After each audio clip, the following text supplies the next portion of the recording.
Assalamu alaikum wa rahmatullahi wa barakatuhu, chers frères et sœurs en islam.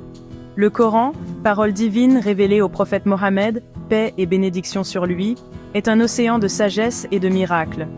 Certains de ces miracles sont évidents, tandis que d'autres, comme des perles précieuses cachées dans les profondeurs, ne se révèlent qu'à ceux qui les cherchent avec sincérité et contemplation. Aujourd'hui, nous allons plonger dans les profondeurs du Coran pour découvrir quelques-uns de ces signes cachés, des versets qui révèlent des vérités scientifiques et historiques confirmées des siècles plus tard par la science moderne. Préparez-vous à être émerveillés par la précision et la profondeur du Coran, un témoignage vivant de sa nature divine. Que cette exploration renforce notre foi et nous rappelle la grandeur d'Allah, le Tout-Puissant, le Sage. Notre voyage commence par un verset puissant de la sourate Al-Baqarah, le verset 143. Et c'est ainsi que nous avons fait de vous une communauté de juste milieu, afin que vous soyez témoins pour les gens et que le messager soit témoin pour vous. Ce verset est bien plus qu'une simple déclaration. Allah a choisi de faire de la Ummah, la communauté musulmane, une communauté du juste milieu. Ni extrémiste, ni laxiste, mais équilibré dans tous les aspects de la vie. Cet équilibre est au cœur même de l'islam. La sourate Al-Baqarah est la plus longue sourate du Coran, composée de 286 versets. Et où trouvons-nous ce verset qui parle du juste milieu? Exactement au milieu, au verset 143. Cette symétrie parfaite, cette précision mathématique, ne peut être le fruit du hasard.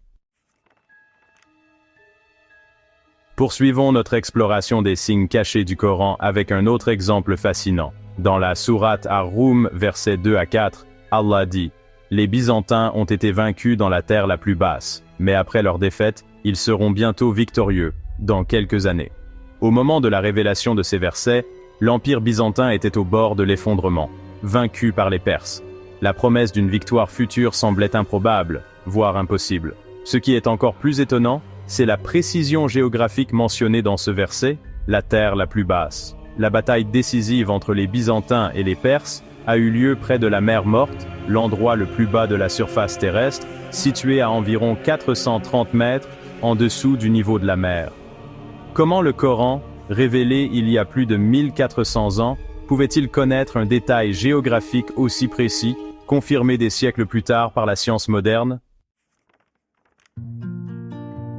Le Coran ne cesse de nous émerveiller par sa description précise de phénomènes que la science n'a pu découvrir que des siècles après sa révélation.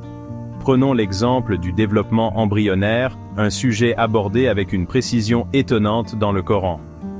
Dans la sourate Al-Mu'minun, versets 12 à 14, Allah dit « Nous avons certes créé l'homme d'un extrait d'argile. Puis nous en fîmes une goutte de sperme, placée dans un reposoir solide. Ensuite, nous avons transformé la goutte en une adhérence, puis de cette adhérence, nous avons créé un embryon. De cet embryon, nous avons créé des os que nous avons ensuite recouverts de chair. Ensuite, nous l'avons transformé en une toute autre création. Gloire à Allah, le meilleur des créateurs. » Le Coran, révélé il y a plus de 1400 ans, ne se contente pas de décrire des phénomènes terrestres avec une précision étonnante. Il nous parle également de l'immensité de l'univers et de ses secrets les mieux gardés. Un exemple frappant est la description de l'expansion de l'univers, un concept scientifique révolutionnaire qui n'a été confirmé qu'au XXe siècle.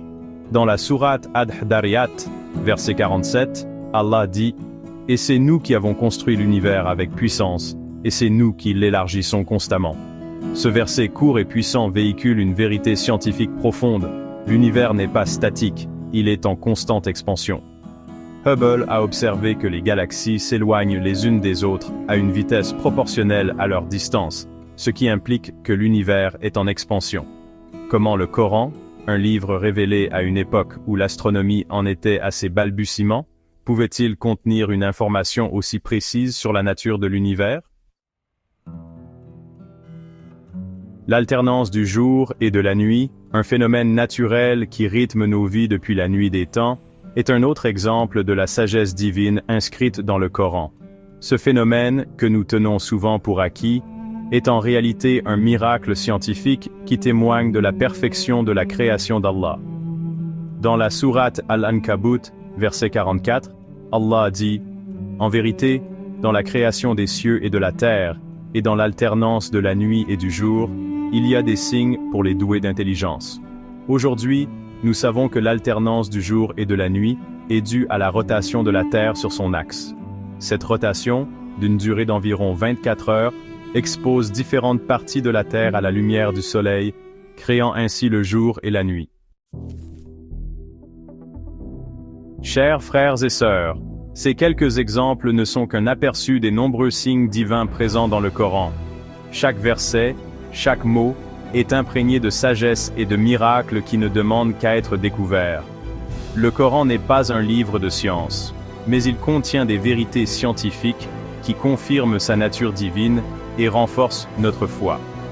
Prenons le temps de méditer sur ces signes, de les étudier avec un cœur ouvert et un esprit curieux. Que la paix, la miséricorde et les bénédictions d'Allah soient sur vous. N'oubliez pas de vous abonner à notre chaîne pour plus de vidéos inspirantes sur l'islam.